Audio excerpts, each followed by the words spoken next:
Netanyahu openly calling for killing civilians, speech at the UN. Oh my God. God damn it, chat. I know. They're going to be relentless, so we'll just do it.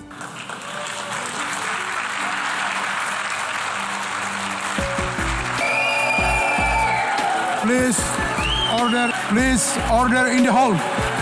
Please order in the hall. God damn, how many delegates walked out? Please order in the hall. Yeah, the question is who stayed. Please order in the hall and please be There were seated. like 2 or 3 from the Nova Festival, and they could have been reservists, but they were after their conscripted services, not serving a reservist order. Not that it matters, to be honest, in the end, at the end of the day, hostages, POWs, enemy combatants, whatever matters, is that Israel holds all the power. Yeah. Mr. President, the families of our dear hostages languishing in the dungeons of Gaza. We crushed the bulk of Hamas's terror machine.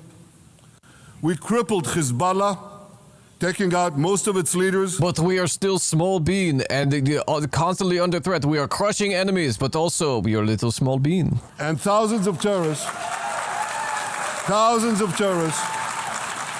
It's like just Israel cheering. Dropped to the ground. We destroyed Assad's armaments in Syria. Dude, like everyone in this section We deterred left. Iran's Shiite militias in Iraq. And most importantly, and above anything else that I could say to you or that we did in this past year, in this past decade, we devastated Iran's atomic weapons and ballistic missiles programs.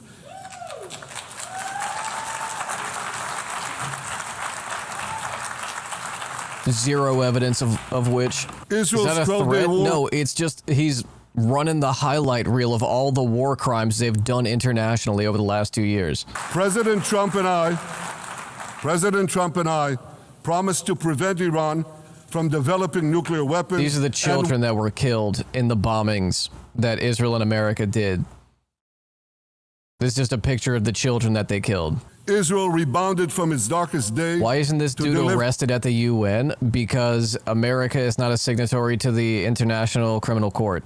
This may be a gathering of, signatories to the ICC, but they're not in a country that is.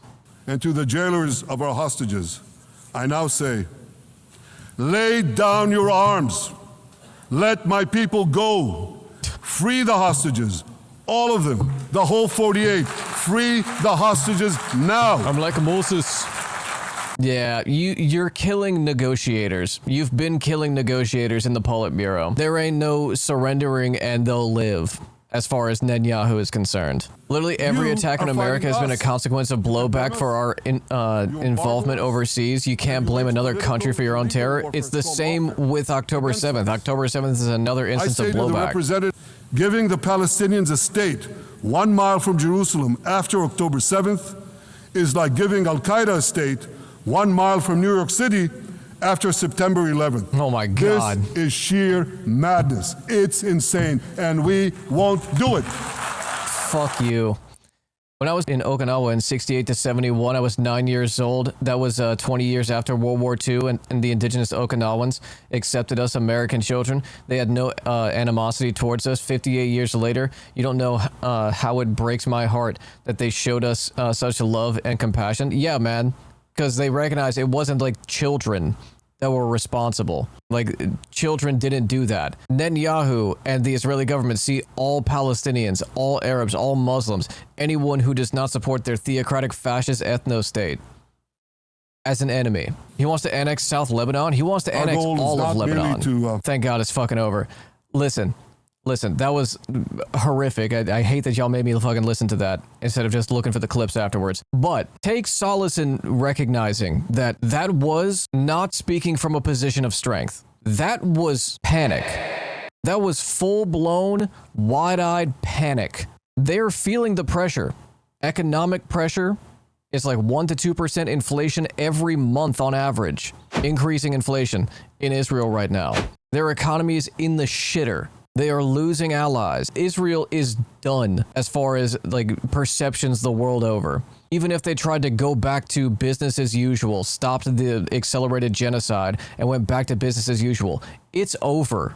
The world has seen too many dead children on their timeline to forget this shit. It's just a matter of when. This was a perfect demonstration that the dissent and sacrifice people have been making in their careers, in their lives, in their safety has not been for nothing, but it will be if they stop now. If people stop protesting, if they stop organizing, if they stop pushing, it will be for nothing. There are political prisoners in every country that is an ally of Israel. People have been arrested, people have been killed, people have been victim to great violence. They've been blacklisted, doxxed, swatted, harassed. So keep pushing. Let's look at some people on the ground right now. We will honor all our martyrs. We will honor all our martyrs. All our parents, brothers and fathers. All our parents, brothers and fathers. We will honor all our martyrs. We will honor all our martyrs. All our children, sons and daughters. All our children, sons and daughters. One solution. One solution. Revolution. Revolution. One solution. One solution. Revolution. Revolution. One solution. One solution. Revolution. We were Fuck yeah. Right now, they are in the Just about streets. this feeling of a certain type of dejectedness. I mean, this attack on free speech from Trump. We've seen Breakthroughs across on the the board ground. people saying, like there's like it's all is lost, so to speak. And I really felt moved by the speeches earlier who said that's not the case. And I'd love to hear from PYM what you guys are saying to people right now who Yeah, are they've feeling lost that sense of billions low. in tourism. Well, regardless of how we feel, we can't stop taking action for the people of Gaza because they don't have the luxury of, feeling dejected or demoralized about the fact that they're experiencing a genocide.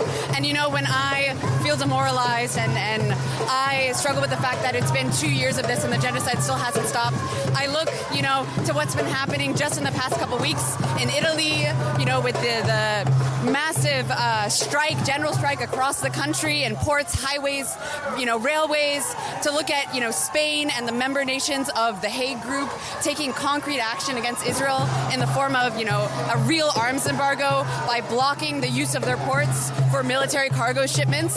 And so I see that, even though Remember, no one is free until Palestine is free, and global ramifications of this, the weakening of the ability of the U.S. to operate globally with impunity, the genocide trials that will blow back onto corruption globally. It is a massive hurdle. Palestine getting its freedom, Palestine being liberated from its oppression, will be a massive break in the dam for Western hegemony, the global oppression that has been long-standing.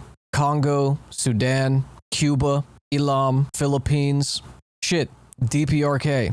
Everywhere, people are joining the fight. Puerto Rico, everywhere, people are joining the fight. The lines of empire are breaking. A lot of it is self-inflicted. The US and Israel, the UK, France, Germany, all these Western nations, they are doing it to themselves too. It's not just from the pushback from the public. It's also the contradictions are so apparent. And those who want to hold on to this hegemony, this structure, this long-standing power dynamic, don't want to let go of it, and they're doing it to themselves.